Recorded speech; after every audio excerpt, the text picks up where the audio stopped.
Ryan, you knew this was dangerous. Right, maybe I wasn't as good as I thought. Thousands of fans cried out at once in agony. I have a tendency to do that on this show.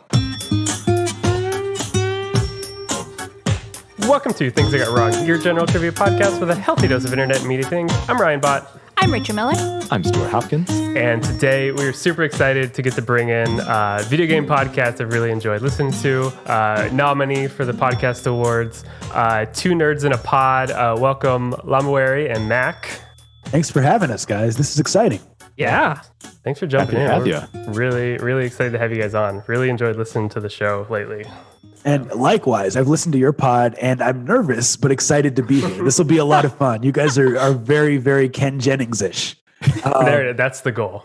We'll see how it goes. The thing I like to say about trivia and what makes it fun is it's really cool and really fun if you win, but it's also kind of funny and really funny.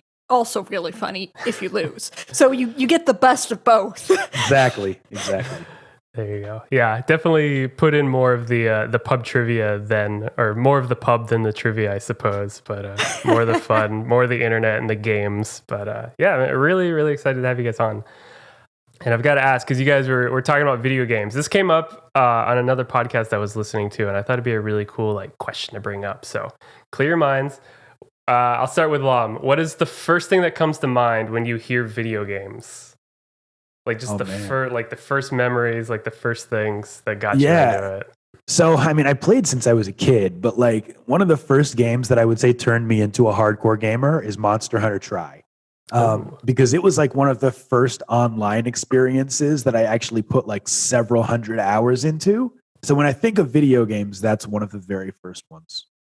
That's just cool one. Just grinding and beating monsters and getting armor. That's one of my first ones. How about you, Mac? Oh, man. Well, if we're talking first video games, the first thing that I owned that was distinctly mine would be Mega Man. I had I was in elementary school, and I brought like my Christmas gift to school, and another kid brought his Mega Man 2 cartridge to school, and we swapped. About a week later, he wanted take backsies, but this is schoolyard rules, no take backsies. So I hung on to that Mega Man 2 cartridge. I still have it to this day, and first video game I've ever owned, and it was just downhill, uphill from there. Nice. I'm gonna take the true Mega Man is downhill, uphill, back, up across the thing you just got access to. Absolutely. Nice. What about you, Stu? The first thing, I mean, when you said video games, first thing that came to mind was definitely just the classic Square Nintendo controller. Just hanging onto that as a kid, right, with like my tiny hands trying to hit the buttons. Now, this is important. I have to ask, Stu. You said you came from a big family, so was the controller even plugged in? Well, I don't know. Maybe not. Maybe not when I was a little kid, but he's now questioning his entire life. Right. Maybe I wasn't as good as I thought. I think so. No, my brothers were like, all right, they're going to sit you down. Like, here's how this is done. Right. And they showed me all the different systems. This is how you like plug it in and everything. Yeah, I mean, I think they did start me on classic Mario as well, which is what I started my son on. They got me used to the hard stuff, and then I think I jumped to like N64 as soon as it came out, and like I was hooked on that. Like that was Super Mario 64 was one of my favorite games of all time, and will continue to be. Yeah, classic. Yeah. Rachel, what about you? Because you didn't really grow up with games, so that's what I was going. And like anyone who knows me knows that I grew up in the household with no cable. No video games. We had like the PBS on Saturday mornings for like an hour. That was I was that weird kid that was really out of touch with everything popular. So what I think was Dragon Age, because that was the only video game. The third Inquisition is the first one video game I ever played completely through on my own. Yeah. Last year. Like really dived into, which still impresses me because like I had it just on my PlayStation, and I'm admittedly like not a huge open world guy. Like I downloaded it, but it's not really my speed. And it's like I always think about bringing a new person in for the first time. You think of Mario, you think of like some cartoony indie game, but Rachel is like the biggest Tolkien fan I know, like super into high fantasy. So the bigger issue was just like heavy controls, and like, you know, when we would play like Uncharted or shooter games and stuff like that, it's not as tactile. But to play Dragon Age, it's like, you know, the controls and the lore like totally swept you in, and I've never thought about that being a kind of game that you could introduce somebody to. That's awesome. I also, you know, when we also played, you know, I really get the appeal of like the Mario ones, but I think growing up with no basis in video games, starting them off actually didn't quite interest me. Yeah. Because I had zero background in them. You know, and I wasn't there. I'm like, I don't, maybe it was me. And, you know, and I'm trying to take a step back of things. I was like, so you go and you jump over things? You know, as somebody who has no experience in video games. Jumping on turtles and stuff, it doesn't make sense if you didn't grow up with it. I get it. Right. So, yeah. So that's what I thought of. I thought of Dragon Age. Nice. What about you, Ryan? I have two synonymous, but like side by side. So when I first think of video games, I'm in Pittsburgh at my grandparents' house as a kid playing playing original Nintendo, specifically Mario World 8, I think it is. I don't know why that specifically, because obviously it wouldn't have come first, but I remember just going through that because it's so easy to take the warp pipes into. So I remember doing that, eating cinnamon butter toast with one of my cousins, just playing through that, and then subsequently playing flight sim on the computer because my grandpa was a pilot. There's a lot of aeronautic stuff, and I remember going through that, and I think, at least I like to believe, that flight sim is the reason why today I always use inverted controls on shooters or anything else like that. It very well could be. Yeah. I mean, if you're adapted to that might stay forever. So who knows? But it's fun to believe, at least. It's good homage back home. So the world knows I also, because I've learned all of my video game playing from playing on Ryan systems, I also use inverted controls that I wasn't quite sure they were inverted until I realized Ryan had changed them. Mac is looking at me like I've committed a mortal sin. No, it's okay. We just different strokes. That's fair. But yeah, that's really cool. I thought it was fun to hear some of those stories and stuff. But yeah, we can get into some trivia now. This is the 53rd ever episode, and we'll have 4 rounds. And I think the way we're going to do it, we decided beforehand that we're going to split up some teams. So Lam and Stu are going to be on one team, and Mac and Rachel are going to be on the other team. And we're gonna go kind of one to the other. Each question will be directed to one team, and if they get it wrong, the other team will come in. So trying something different. We had a very official ceremonial coin that we used to make the coin flip. Which was definitely not a package of dental floss I had sitting on my desk. I have a question about that. To decide teams. Is it evenly weighted? That's what I was wondering. Yeah. I don't know. It could have been, take it up with the commission. Take it up with crust. But yeah, we'll dive into it. So if you're ready, we'll play a classic game of me hosting where we'll jump into general trivia. So question number 1 of general trivia. Each question will be worth 2 points. And we'll do, instead of buzzing in, you guys will have a moment to kind of talk through it and decide an answer. And like I said, if it's wrong, then we'll go to the next team and we'll kind of go from there. Awesome. So we'll start with Lam and Stu. You'll be first up. So question number 1. This one will be fun right off the bat.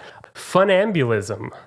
Funambulism is a delicate hobby for what high-rise activity? Or you'd be a funambulist.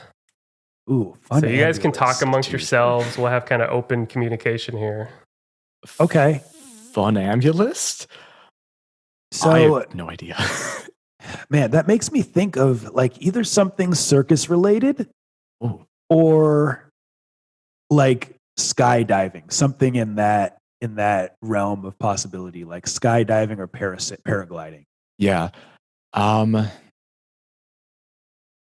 Right, because I mean it's got to be, well, obviously I can't think of anything like a different for like the root word of like fun or anything like that. Like I can't think of anything that would like directly correlate to, right? And like ambulist, I have no idea what Yeah. what Yeah. that specifically means. Honestly, it's kind of like a shot in the dark here. Yeah. But I think you're right though. Like it probably is something with like either like adrenaline junkies or like high rush sort of things, right? Like I'd say skydiving might be a good one. Yeah. Why don't we go with skydiving? What do you think? Locked in? It is not skydiving. Mac and Rachel. Okay, Rachel, I'm going to have to lean on you. Okay, so I think I can't remember what the root word exactly is, but I think ambulary or something like that means walking, is able to walk. So I think it's so you think tightrope? Tightrope, yeah. I think that's what it is. I can't remember the exact root. I am all in. Rachel's 100% right. I'm with you. I believe you. Do it. Okay, tightrope walking, Ryan. Right. It is tightrope walking. Are you kidding me? Oh my gosh. You nailed it. Ambulist, or like being, ambled, is walking. It's not immediately going to an ambulance. Well, I mean, if you're in an ambulance, you're probably not walking. That's true. But it was fun and ambulance. Right with my circus hunch. I should have gone with my gut on that one. You had it. Yeah. You were on the right track. Yeah. Funambulism is the delicate hobby for what high-rise activity? That is tightrope walking. Nice work. Job. So 2 points there to Mac and Rachel. This next question will go to Mac and Rachel. At over 400 years old, this Z company is a symbol of quality and craftsmanship even today, made with bronze alloys and refined metals that can be traced back to Constantinople and the Ottoman Empire. Wow. Okay. The only Z-named company that I can think of is Zenith. They used to make televisions and the like, and I don't know as I've seen a product from them in ages, but I know that's an old company, but that old? At 400 years old, this Z company is a symbol of quality and craftsmanship even today. So I can't think of a company that starts with Z. So we can probably go with that. Sure. I guess we'll go with Zenith. All right, it is not Zenith, but it is a Z company. So, Stu and Lam, what are you thinking on this one, Stu? I'm at a loss for Z's. I can't think of any Z companies. I feel like because like most companies that are that old. Well, I guess you said it hails back to Istanbul. Constantinople. Constantinople. Ottoman Empire. Not. Yeah. All right. Yeah. I got nothing. I got nothing. I'm thinking. I can't even think of a company that starts with Z. That's the problem. Me neither. I keep thinking of like zircon, but like that's a gem. Like, yeah. All right. I can open it up to the floor with maybe a hint. Sure. All right, so all four. So I'll count that as a loss, or not a loss, but as a wrong answer. But all four of you, if I said that it was a music-related company, would it change anything? Stu, what's the company that makes guitars? Isn't there a Z company that makes guitars? There's the At 400 years old, this Z company is a symbol of quality and craftsmanship, even today, made with bronze alloys and refined metals that can be traced back to Constantinople and the Ottoman Empire. So I'm thinking of two things. The first thing that came to mind was the Stradivarius violins, but I think that was one person. Yeah. And then it's either going to be brass instruments or drums. In my mind, too. This is the point in time where we all have been let down by not being band geeks growing up. If only one of us had that background, we would be saved. Pretty much. Right. Dang. Ryan is the band geek among us. I have friends that are band geeks that listen, and they're going to be pissed at me. Like I can see the name in my head. I have no idea. All right, so bronze alloys and refined metals. So think there, some music stuff that would be there. I did say that this is a symbol of quality and craftsmanship, like a symbol. This is maybe a tough question regardless, but this is the company Zildjian, who are world famous for their symbols. Okay, I've never heard of them. Good question, though. That's okay. The symbol of quality and craftsmanship are some of the highest end, basically, symbols you'll see on any drum set. Any professional drum set, you've probably seen some Zildjians. Awesome. Huh. You know, I've never actually thought that much about symbols. I thought when you did a drum set, you're just like, I would like a drum set. And you get a drum one set. ticket, please. All right, so this is going to go back to Lam and Stu. Question number 3. Odin trades his eye for what? Symbolizing the trade of one perception for another. Is it knowledge? Odin trades his eye for what? I think it's knowledge, like, or oh wait, no, hang on. Is it foresight? Like to be able to see the future, I think. Could you read that one more time? Is that okay? Oh, yeah, of course. Odin trades his eye for what? Symbolizing the trade of one perception for another. So here's my thought. He's trading his eye, right? Which is something that lets you see. But he's almost like trading it for another sense, is what the question is saying. So probably not foresight. Okay. But I'm trying to think what other sense he could have traded it for. Like maybe something related to touch would be my guess. I could be totally off here. I mean, you're definitely right with like deciphering the question for trading it for a different sense. Is there a timer? I played Age of Mythology enough as a kid that I should know this. Like, maybe like companionship. I don't know. I'm just throwing stuff out there. Yes, the sense of companionship. I can tell you, you're on the right track of so there's sort of two parallel answers, and I would take either one, but there's the perception and then there's the physical eye. He did trade his eye for the ability to do a thing. Yeah, I would go with the ability to feel. That's what I would go with. I don't know though. What do you think, Stu? I mean, I think that because I thought that he traded it like a raven, like took his eye. Like, I think that there's something with that, but maybe not. But I feel like he wasn't deprived of any senses though. Like he was very much like complete, God or individual, right? I do feel like it's foresight, like seeing into the future. But okay, I'll go with you. Are you sure? Yeah, let's do it. Okay, yeah, I would say foresight. I'm gonna give you points. Sweet. I think you're good job, Stu. You're just enough there. Excellent. It was Odin traded Mimir. If you played the God of War game, the new one, a drink from Mimir's well, which in turn gained him infinite wisdom, and whose waters impart knowledge across the cosmos. It was knowledge. It was the first thing that I said. Dang. Yeah, good work. I think I'm going to give you 2 points. I think you're close enough there. Sweet. So awesome. To gain wisdom across the cosmos. Nice job. Would not have been my guess. Wisdom across the cosmos. I thought he traded his eye for an ice cream cone. Oh no. All right, Mac and Rachel. Question number 4. General trivia. What is Michelle Obama's maiden name? I'm giggling over here because it's not like I know it and can't remember it. I don't know it. Okay. Yeah, I don't know it either. I've just always known her as Michelle Obama. Right. Yeah. Johnson?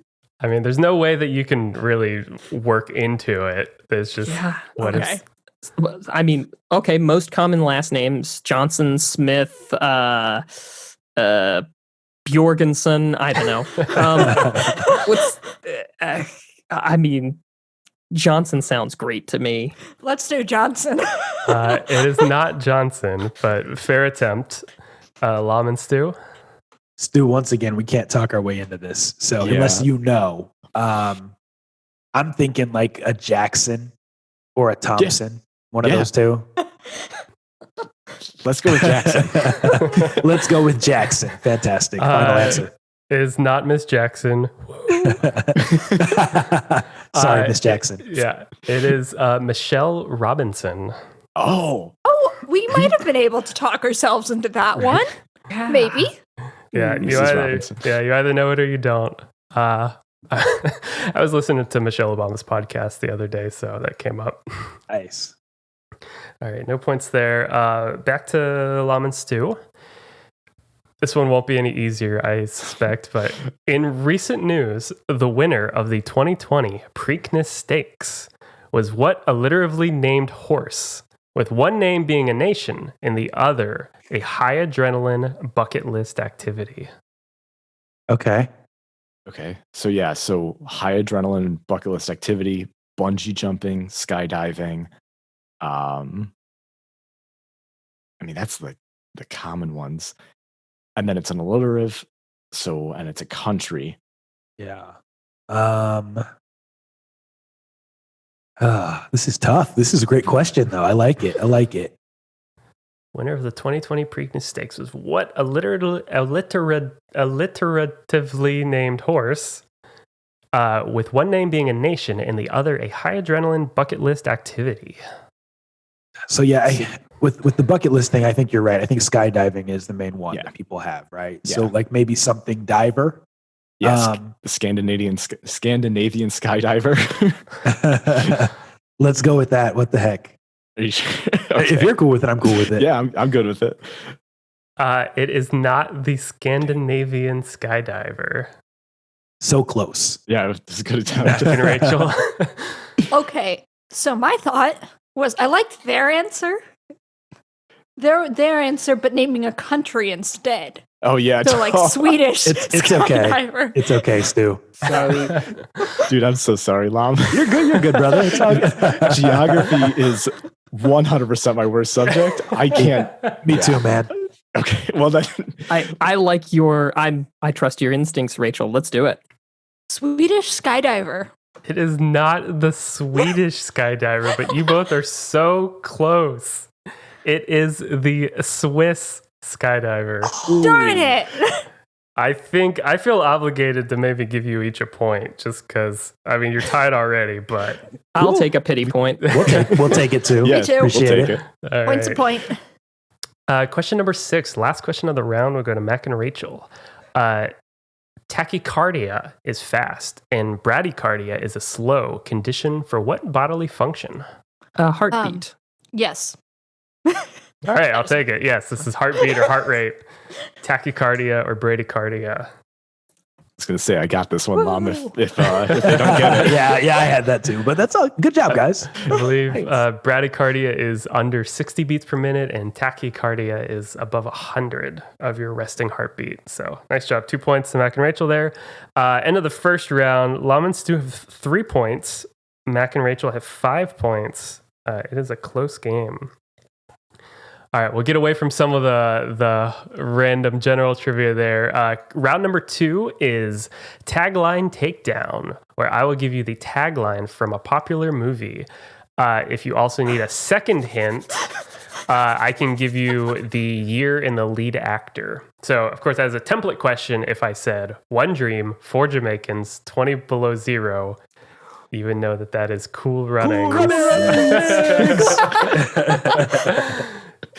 Yeah. So, all right. We will go back to Lam and Stu. Question number 1.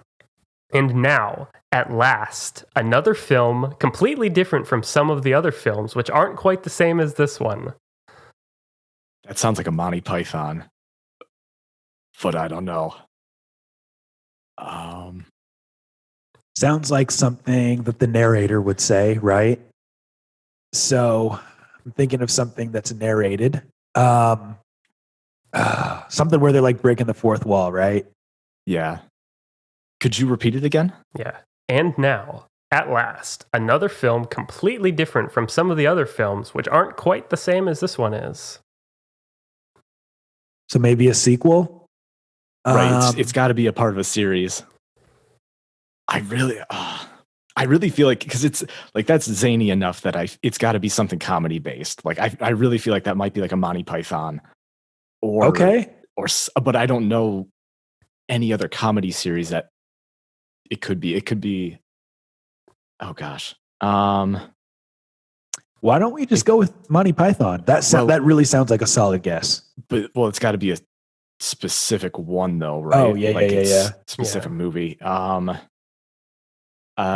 Monty Python and the History of the World. maybe. Final answer? Let's do it. Let's go for it. It is not Monty Python in the History of the World. Okay, Mac and Rachel. I've got two thoughts in my head. Okay. I don't remember the tagline to Kung Pao, but that seems like reasonable. However, I actually think Stu might be onto something because I think it's and now for something completely different.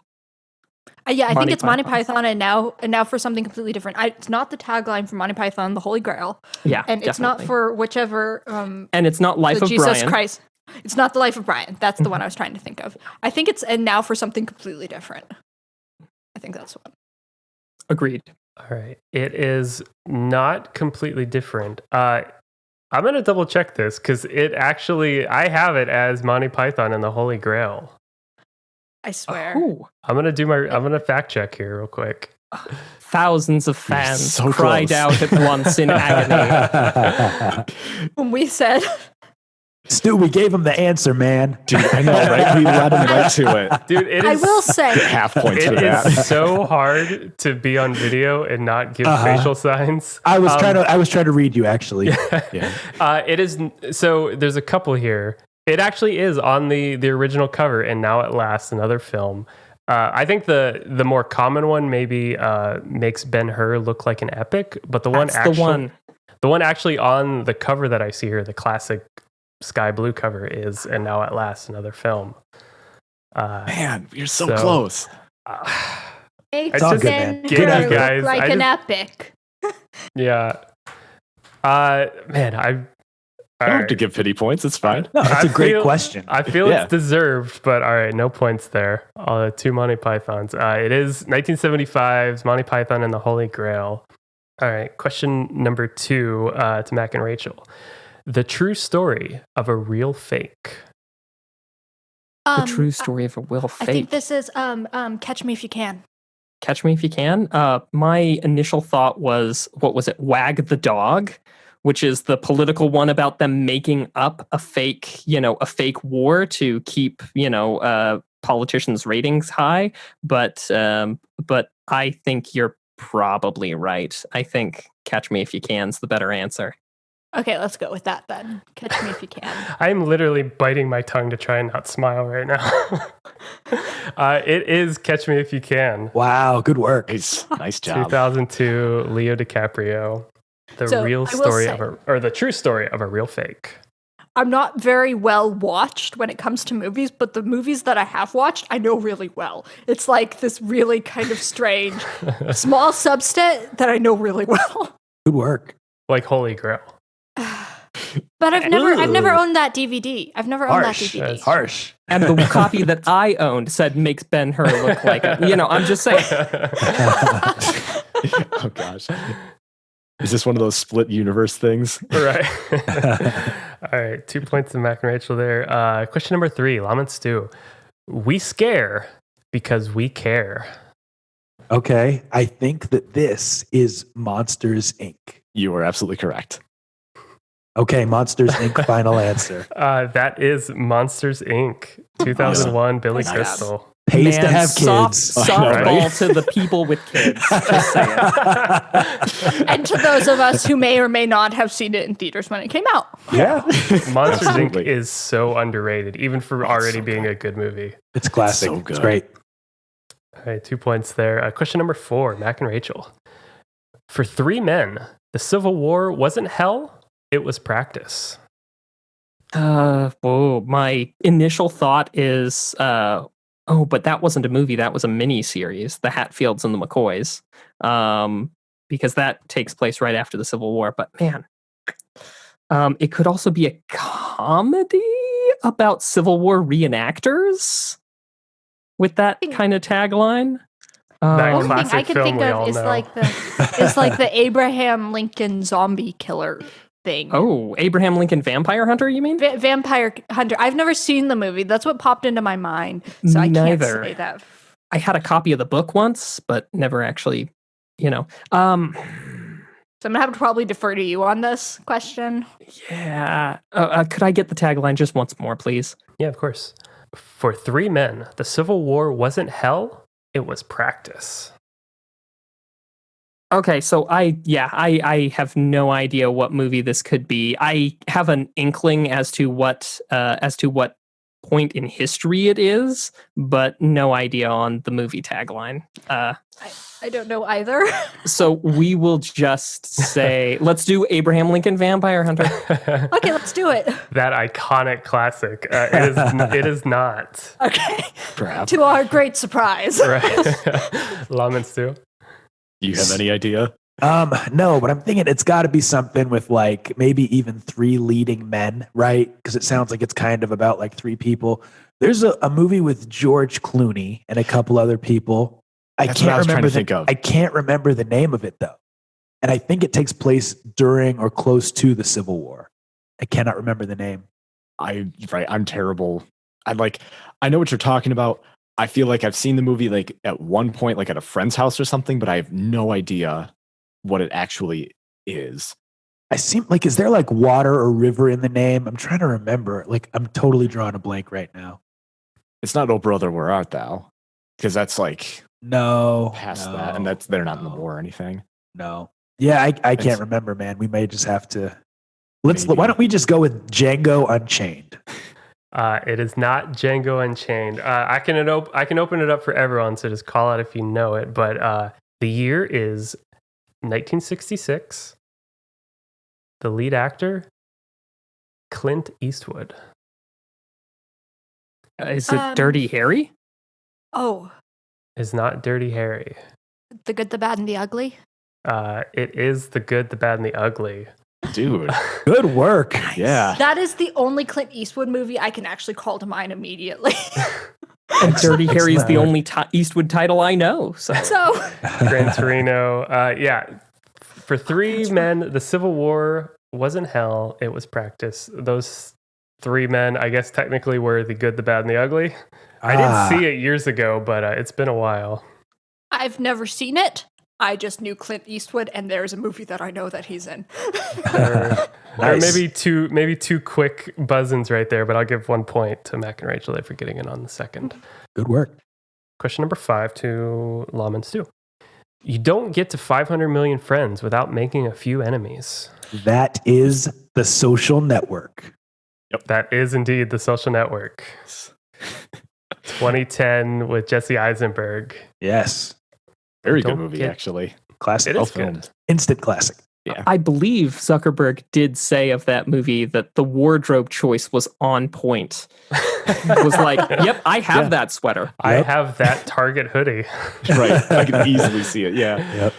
I also watched, slightly sort of related, just yesterday, I watched a documentary-ish thing called The Great Hack, which talks about Cambridge Analytica and Facebook and stuff, which was, I only bring it up because there's a point in the movie where I thought it was fake because of how much detail they have in the people from Cambridge Analytica, like literally like fleeing states and going to do things with like the EU and like leave Brexit, leave.eu and stuff. There's a point where I literally thought this was like exit from the gift shop, where I was like, oh, this is all fake. Which I don't think it was. They actually followed these people. Is that on Netflix or where is that It's on at? Netflix. Just curious. It's on Okay, Netflix, cool. yeah. Cool. A great hack. Just a random tech. I've been kind of going. It's been a good time to watch random documentaries about how like your privacy is forever lost, and you know. Yeah. But that one was pretty interesting. Sort of tangentially to The Social Network there. All right. Question number 6. This one's going to Mac and Rachel. Check in, relax, take a shower. Check in, relax, take a shower. Only thing I can get from that is Psycho, but I don't think that's correct. We share a brain, Rachel. That's where I Okay. was going. Okay, yeah, let's go for that then. Let's do it. Psycho. It is 1960s Hitchcock What? Psycho. Good work. Nice. I was just trying to think of where a movie where a shower was a focal point of it. Check into the Bates Motel, relax, take a shower. All right, nice job. That is the end of the second round. Going into halftime, the scores are Lam and Stu with 7 and Mac and Rachel with 10. We're close, Stu. We got it. We could still get this. It is a close game, and this will be a good category. This is one of the classics that I love bringing back. This is Doctor Who. Oh man! Which I promise has nothing to do with the show Doctor Who. Okay. In this round, I will take descriptions of notable doctors in media, and you have to give me who that doctor is, whether fictional or real. I have 2 clues, so we'll have to do a little bit of back and forth here. So I'm trying to. I think we'll do the standard. So each person will get a quick stab, but I have 2 clues for each question. Okay. So we'll start with Lam and Stu. Question number 1. This American author got his start in advertising before turning to political cartoons during the Civil War. Sorry. Disregard that. Before turning to political cartoons during World War II. This American author got his start in advertising before turning to political cartoons during World War II. Stu, I'm at a loss for this one. I'm trying to think of who would have been doing political cartoons at that time. They're going to start tough, and the second clue will obviously be a little more obvious. I'm also awful with authors. Book titles? Yeah, not too bad. Authors? No. No way. No worries. Should we just throw a name out there? Yeah, if you got something, go for it. I have no idea, but let's just go with Dr. Smith. I have no idea. It is not Dr. Smith. Mac and Rachel. I think it's Dr. Seuss. I'm pretty sure it's Dr. Seuss. If it is a doctor, he's the only one I can think of. Because I was going to ask you if Norman Rockwell was like some kind of a thing, but nope. Dr. Seuss. Dr. I'm with Seuss. It is Dr. Seuss. Wow. I let you down. You're okay. You didn't let anybody down. Good work, Rachel and Mac. Yeah. Wow. Well, she's doing all the heavy lifting. I don't know where that came from. I don't know why I remembered somewhere deep in the back of my mind was like, Dr. Seuss has something to do with political cartoons. And I don't know where I learned that or how that came to be. Nicely done. Second clue was, with over 60 books to his name, this author's doctor moniker was finally realized with an honorary doctorate from his alma mater, Dartmouth. Limited word count and imaginative verse rhymes helped cement his role in creating books that, quote, children can't put down. This, of course, Dr. Seuss. Yep. Nice job. 2 points there. Question number 2. This one's going to Mac and Rachel. This doctor, often giving updates on his schemes through video and email, share his thoughts on the human condition, redemption, freeze rays, and hope, which are seen by many, including the hero and the LAPD. Oh, I am 99.9% sure that we're talking Dr. Horrible from Dr. Horrible's sing-along blog. Because he mentions the LAPD. He talks about, with my freeze ray, I will stop. I think it's Dr. Horrible.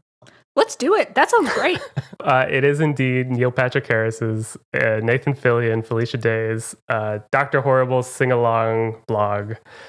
This doctor often giving updates on his schemes through video and email, share his thoughts on the human condition, redemption, freeze rays, and hope, which are seen by many, including the hero and the LAPD. And second clue is, with his longing desire to make it into the evil league of evil, this doctor's expressive songs help bring the viewer along for the ride from behind the webcam. Nice job. Matt. Thanks. All right, question number 3, Lam and Stu. This doctor grew to prominence in the 80s and in the height of the 90s before embarking out on his own following the aftermath of many disputes. Okay. I'm pretty sure that is Dr. Kevorkian, because he was helping people he was assisting with suicides, basically, and making the argument that he was helping people leave pain. But I'm pretty sure it was him. What are your thoughts, Stu? I got nothing. I think you're absolutely right. Go for it.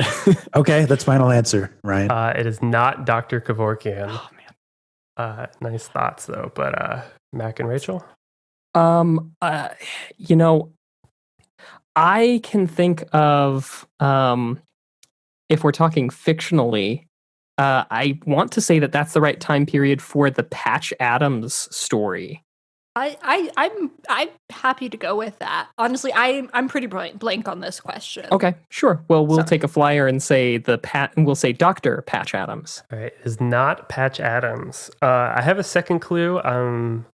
I think I'll just open it up and then teams will kind of get a chance to buzz in. Free for all here.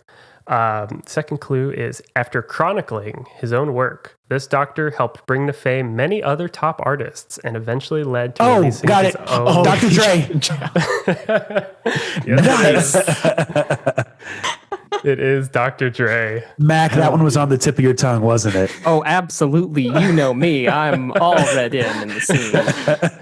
Nice work. Put in some clues there. This doctor grew to prominence in the 80s and in the height of 90s before embarking out on his own following the Aftermath, which is the name of his label, Aftermath of Many Disputes, and before chronicling, which is his first hit album, The Chronic. This doctor helped bring many other artists, other top artists to fame, and eventually releasing his own line of beats. Nice. That would be, I give 1 point to Lam and Stu there. That's Dr. Dre. All right, question number 4, Mac and Rachel. This nuclear physician, I still can't say it. Physician. Physicist? Physician. Yeah. Physician. There it is. Physician. It doesn't sound right. The word doesn't sound right either way I put it. This nuclear physician became devoted to his work following the events of World War II, putting into motion experiments on the intrinsic fields of physical objects. I think this is Albert Einstein. He was involved in the atom bombs. Yeah, but that work was, but Manhattan Project work was complete before the conclusion of World War II. Yes, but I think... But he's still, but you're right, he's still alive, but I don't know what he did after World War II. Exactly, and all of his work was in physics. That's all I can think of. Yeah, oh gosh. Or it's going to be, what's his name that's always Heisenberg. It's always Heisenberg. That's always the answer. Intrinsic fields of objects? Putting into motion experiments on the intrinsic fields of physical objects. I'm going to confess that one of the reasons I went to law school was an effort to avoid math and science. You know what? I'm going with you on Einstein. Yeah, Dr. Albert Einstein. It is not Einstein. Okay. Lam and Stu? You have one? I don't got anything for this. It might be Oppenheimer, but that I don't know time frame wise. Yeah. It's sad, but I'm running through lines in Big Bang Theory of like different doctors that they mentioned. I'd say let's go with Oppenheimer if you're cool with it. I'm cool with it. Let's do it. Okay. It is not Oppenheimer. So I'll open it up to everyone for the second clue. After a broken wristwatch sets his future on a new trajectory, despite the conflict of war, this doctor helps propel science and technology forward while bridging the gap between space and time. Are all of these Dr. fiction? Niels Bohr? No. Niels Bohr. Are these all? Well, no, because Dr. Seuss is a real person. Yeah, Dr. Dre. Okay. It can be fictional or real. Okay. I said that up top. Yeah. Could you read the second hint again? Yeah. After a broken wristwatch sets his future on a new trajectory, despite the conflict of war, this doctor helps propel science and technology forward while bridging the gap between space and time. Doctor Strange? It is not Doctor Strange. Rachel. This is kind of a throwaway guess, but it might be Doctor Strangelove. It's not Doctor Strangelove. You were so this is fictional. You had a really good thought motion of the atomic bomb, World War II. After the atomic bomb, this brought this fictional doctor into motion after the wristwatch. This would be the blue glowing man himself, Dr. Manhattan from Watchmen. I've never seen Watchmen. Sorry, I let us down. I haven't seen it either, so I did too. Yeah, me neither. Read some of the comics. Yeah. I saw it once, but I didn't like it, so I took it out of my head. That's fair. Dr. Manhattan. So no points there. Question number 5 goes to Mac and Rachel. This caretaker and her assistants are often busy pacing the hospital center's floors, caring for the afflicted patients in need of healing. Okay. So my first thought is that, This caretaker and her assistants are often busy pacing the hospital center's floors, caring for afflicted patients in need of healing. I feel like this is going to be another fictional one. And I feel like, oh gosh, the only doctor I can think of right now, it just keeps playing on a loop in my head, is Dr. Quinn, Medicine Woman. But she doesn't have like a hospital. So help That me was out, one Rachel. I thought of.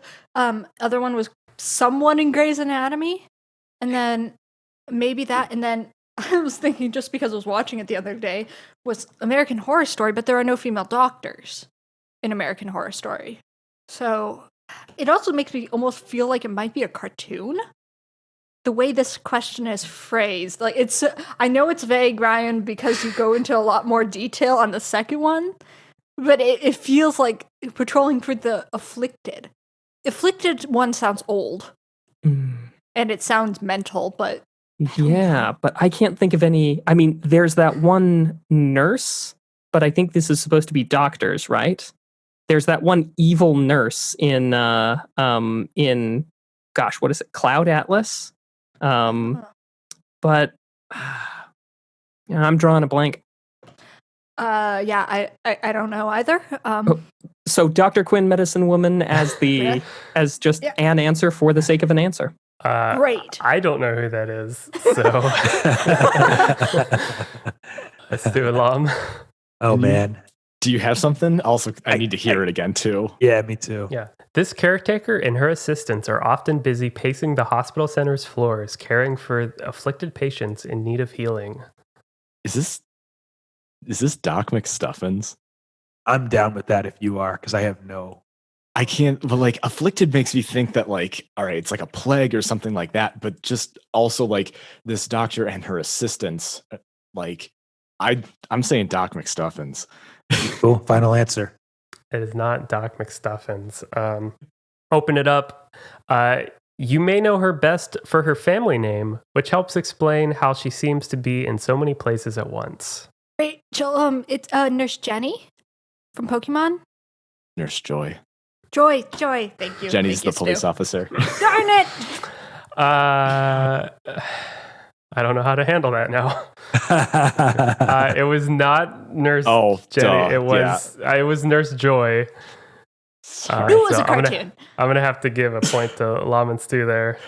Yeah. You were on the right track. It was a cartoon. Rachel, thank you. Yeah, You're very welcome. Sorry. I have a tendency to do that on the show. Well, I have a tendency to just be like, oh, I'll help and say like correct you, right? I was gonna see if I could give it away just by going doom doom doom doom doom doom. Yep. Nurse Joy, this caretaker, and her assistants, being Chansey, are often busy pacing the hospital center's floors, caring for the afflicted patients in need of healing. That would be Nurse Joy. So I'll give 1 point to Lam and Stu there. All right, so this one will go to Lam and Stu. Sorry for mixing up the order somewhere there. That's okay. No big deal.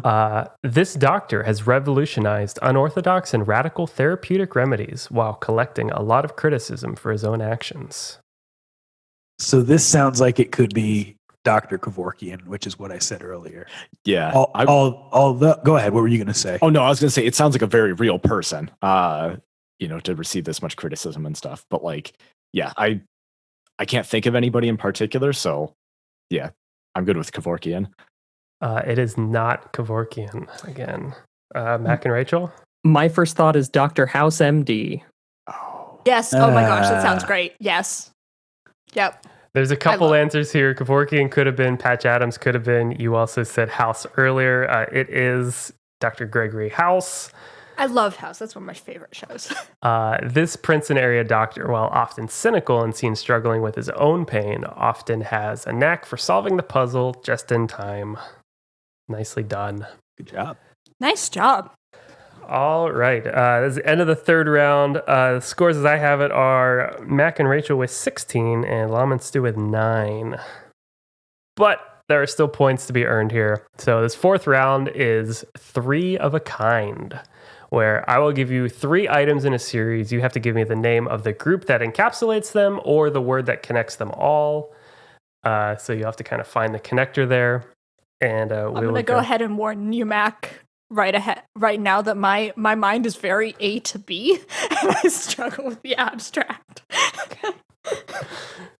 All right. Lam and Stu, question number 1. I will give you 3 items, and you have to give me the connecting one. Okay. Bear, camera, Alaskan city. Kodak. Or like, Yes. like Kodiak or like Kodak or something. Yep. There's a camera company called Kodak. There's a Kodak Bear. Yep. Let's do it. Final answer. You're right. And I'm glad you're right, because I realized as I said this, I kind of screwed it up a little bit. Your Kodak and Kodiak are 2 different. Yeah. But you got it right. So good job there. Kodiak Bear, Kodak camera, and Kodiak, the Alaskan city. So great job on picking up, fixing my mistakes. All right. Question number 2, Mac and Rachel. Fist of Fury, Enter the Dragon, Game of Death. I do believe these are all Bruce Lee flicks. Yeah? Great. You are right indeed. They are Bruce Lee films. Nice job. Ryan was saying things, and I was like, these are words, I think. I didn't know how deep down the rabbit hole I could go on a few of them. Like, I think The Orphan is one as well, or The Orphanage or something like that. But yeah, all Bruce Lee films. I've seen at least 2 of them. I've seen Fist of Fury and Game of Death, I think. Good stuff. Nice. Lam and Stu, question number 3. Head of a lion, head of a goat, tail of a snake. Manticore.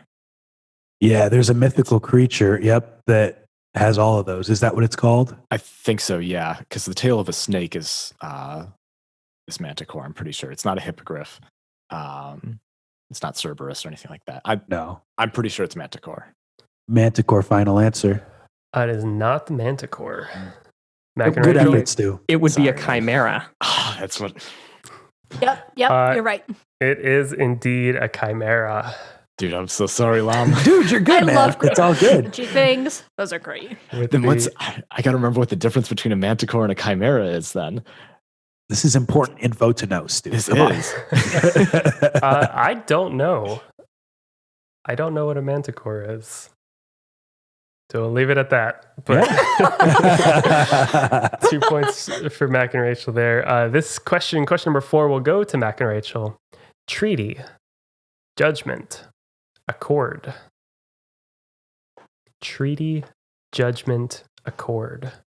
Okay, right. So they're 3 of a kind. I mean, if it weren't judgment, I guess agreement seems the thing, because a treaty is an agreement, an accord is an agreement, but a judgment isn't necessarily an agreement. Oh no, so it can't be like Judgment Day, Accord Day. No. Well, the Hague Treaty. You didn't have Judgment. Treaty Day at school? No, I did not. Did you also have Accord Day? Right? Only when they drove to school in the Honda. Yeah. I did have Judgment Day. That's because I was bullied as a kid. I have been there. There's the I'm blanking. There's one that covers all of them. It's the Hague Accords, but I can't remember. I mean, there was the judgment. Need an answer.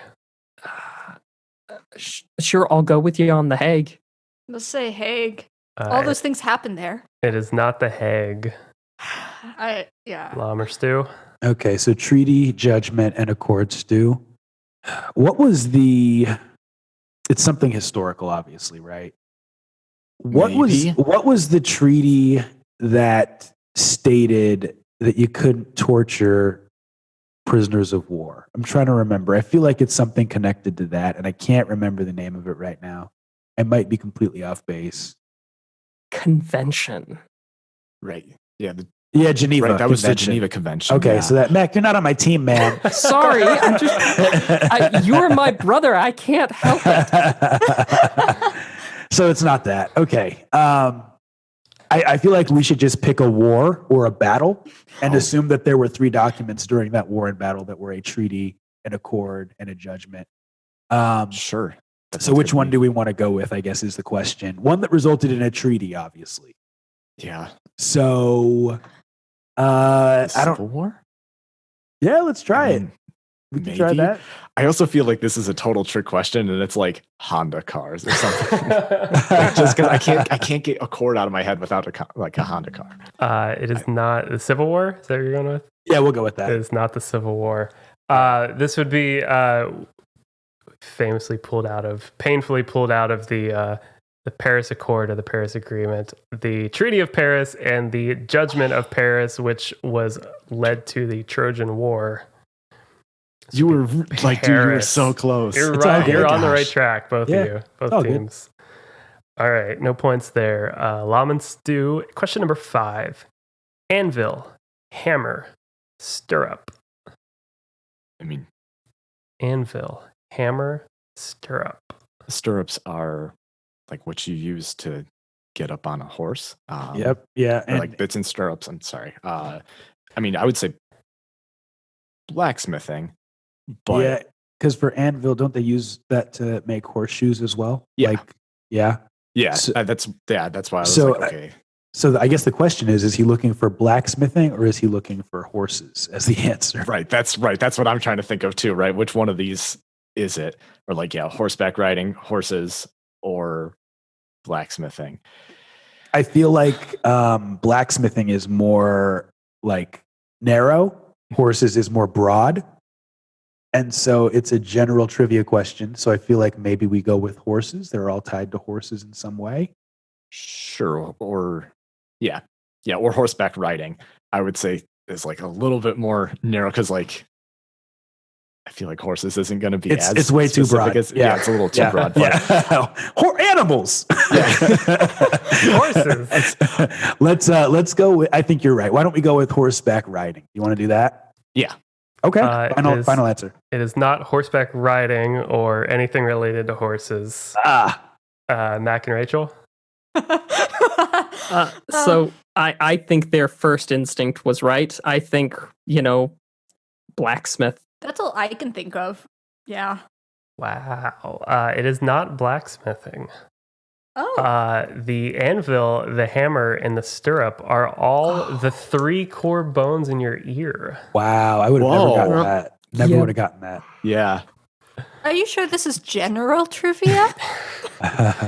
Ears don't count in trivia.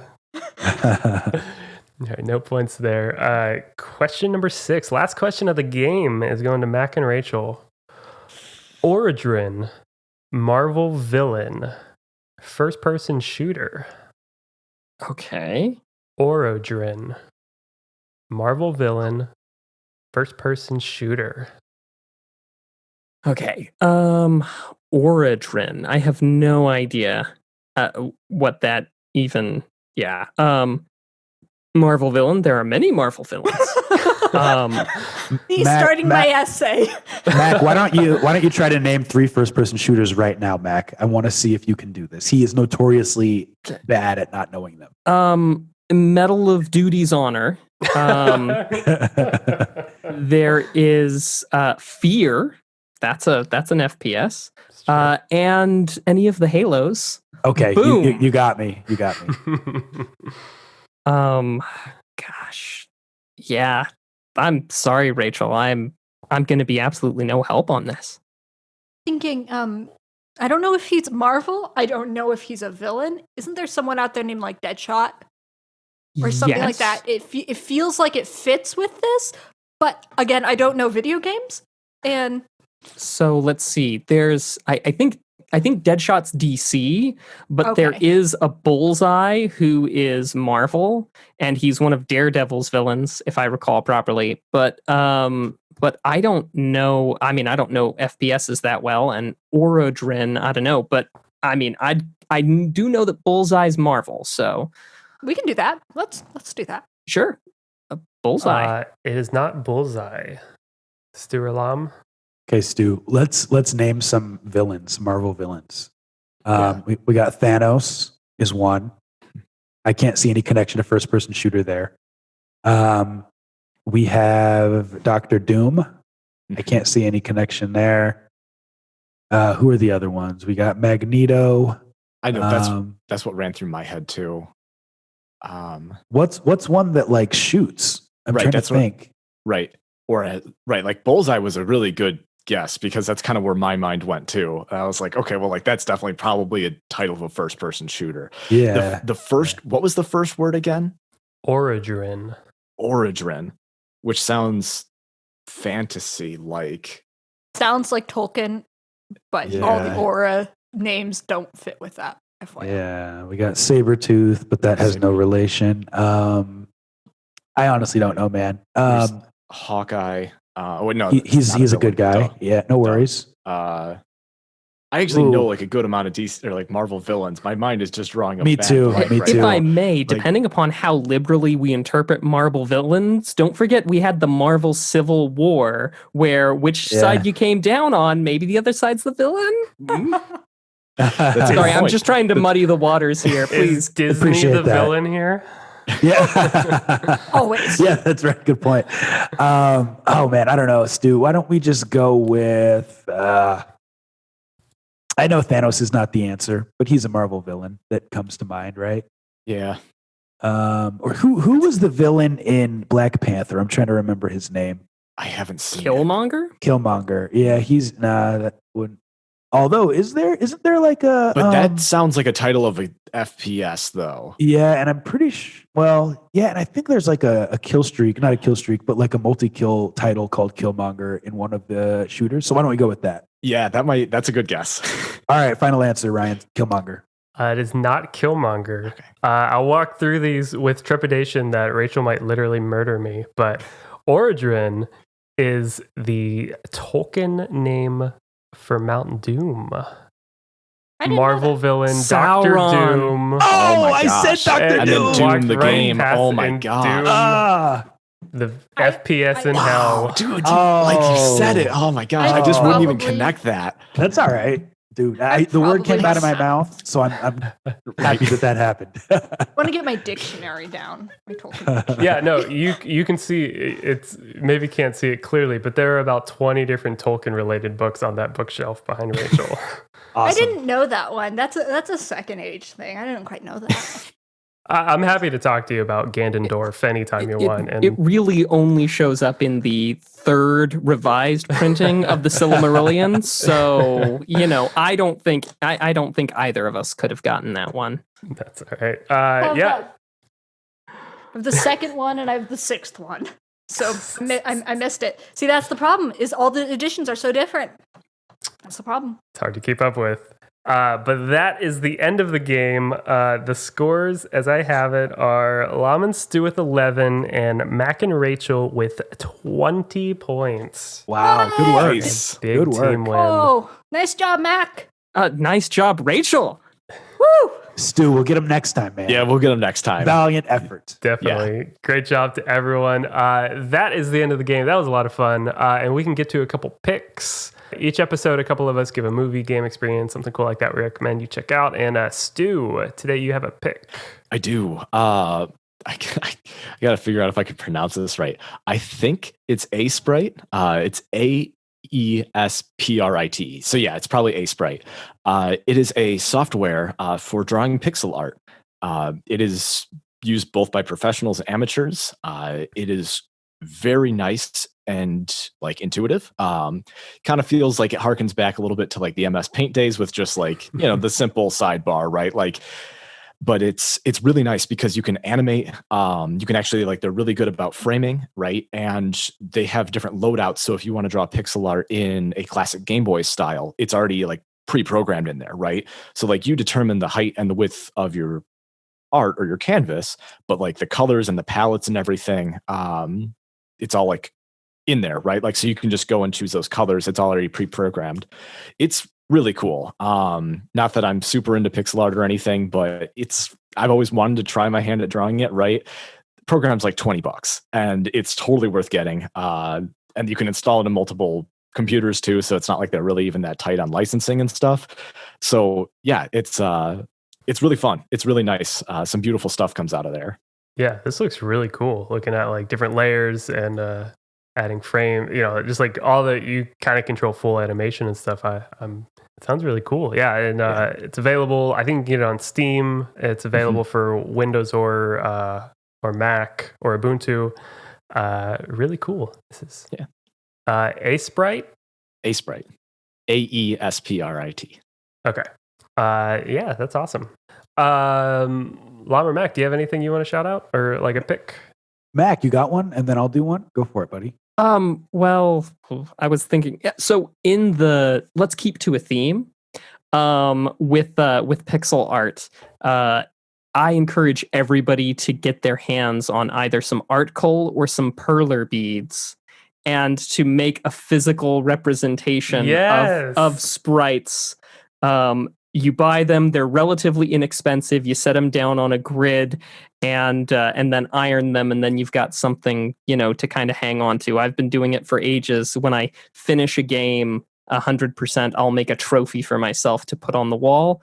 That's cool. So like some peanut butter and jelly here. Design your stuff in Aesprite, and then bring it to life with some of those beads. I used to love doing those iron-on bead things as a kid and making those, and I thought it would always be cool to do some more sophisticated stuff, but that's awesome. That's really such a cool little token to a game that you complete like that. It's really cool. Yeah, that's a really good idea. My fridge, I'll have to take a picture of it, is actually full of those, right? So we did like the classic Pokemon and everything, right? Like we made a Goomba. My wife made a Wreck-It Ralph, and like she's done some like Avatar: The Last Airbender one. We've got like a giant Appa on there, which has like 6 magnets on the back. Dude, that's awesome. I'm all for that. Fully support it. Yeah. So in keeping with the theme of like using stuff that we create things with, if anyone out there is not familiar with the Raspberry Pi, it is an absolutely awesome piece of tech that's very simplistic. I think it's like $35 and you're in. You can use it to create a ROM playing machine. In fact, I bought an old arcade cabinet that was gutted, put a Raspberry Pi and a screen in there, bought some joysticks and buttons on Amazon, and you're in. And you can use it to create robots. You can use it to create clocks. You can do all types of cool things that you use your imagination with, and just no real limitations. So something everyone should check out who's into that kind of stuff. Yeah, for absolutely. Sure. Raspberry Pis are cool. I think the 4th one came out, and it's like $30, $35, and you have like full HTML, full HDMI, and all sorts of stuff. And I have a 3 laying somewhere around. I used to use it as a little like video server thing. But the stuff you can do with that is so awesome, especially with all the like HomeKit lights and just everything that's going on now. It'd be really cool. Yeah, it's awesome. The amount of tutorials that are out there too for like RetroPies, right? And like gaming systems, it's like, even if you're not a tech person, you can follow those step-by-steps real easy. Like you're totally right. Like that's an awesome thing. That's sweet. Yeah, that's awesome. Those are great picks. And if you're listening at home, give us a trivia topic idea or an email or anything like that at thingsigotwrong@gmail.com. Also check out the website, thingsigotwrong.com, for all the past episodes, show notes, and more. The next episode will be our big Halloween special, so keep an eye out for that. But and thanks to the team, Stu and Rachel here, and Lam and Mack, thank you so much. 2 nerds in a pod. We loved having you guys on. We definitely want to have you guys back. Thank you for having us. This was a blast. I enjoyed myself. Mac? Yeah, thanks. No, it was fantastic. And I'm happy to be first-time visitor, first-time winner. There you go. Oh, okay, Mac. All right. I'm going to get you back next time, Mac. Next time, we'll have to. We're going to keep the teams. We got this next time. We got it, Stu. We got them. It might just be, we could do some, I was going to say, I know you guys do a lot of trivia on your show. We could definitely do a round robin next time. But if you guys want to go to war, don't let me stop you. The war is on. Yeah. Well, we're gonna have to have a treaty, and we're gonna have to have judgments, and we're gonna have to have accords because there's issues with the judgments. Treaty of Paris, Geneva Convention. We're gonna have to lay out the groundworks. It's gonna be a whole nother show. But tell everyone where you can find the show, what you guys are up to, all that. Go for it, buddy. Okay, so Two Nerds in a Pod. We record live each Tuesday at twitch.tv/Two Nerds in a Pod. The Twitter account is cleverly named at Two Nerds in a Pod, and the Gmail Two Nerds in a Pod, Two Nerds in a Podcast is the Gmail. Had to switch it up for that, but you can reach out and find us any of those ways. And of course, obviously, old episodes go on all podcast services, iTunes, Google, everywhere. Nice. Yeah. It's good stuff. And I said before the show too, I have to say it again. Lam does amazing stand-up. We shouted out Dry Bar Comedy once on a show months ago, and he has an awesome special that's really, really funny. Good video game humor, all sorts of good stuff. You talk about that for a second? Yeah, absolutely. So that's on YouTube, actually. They just made them all free. Yeah. So if you just type my name in, Lam Galuka, or my full name, Lamawari Galuka, it'll come up on YouTube. It's called The First Option. It's about 40 minutes, and you'll laugh a lot. So please check that out. It's a good time.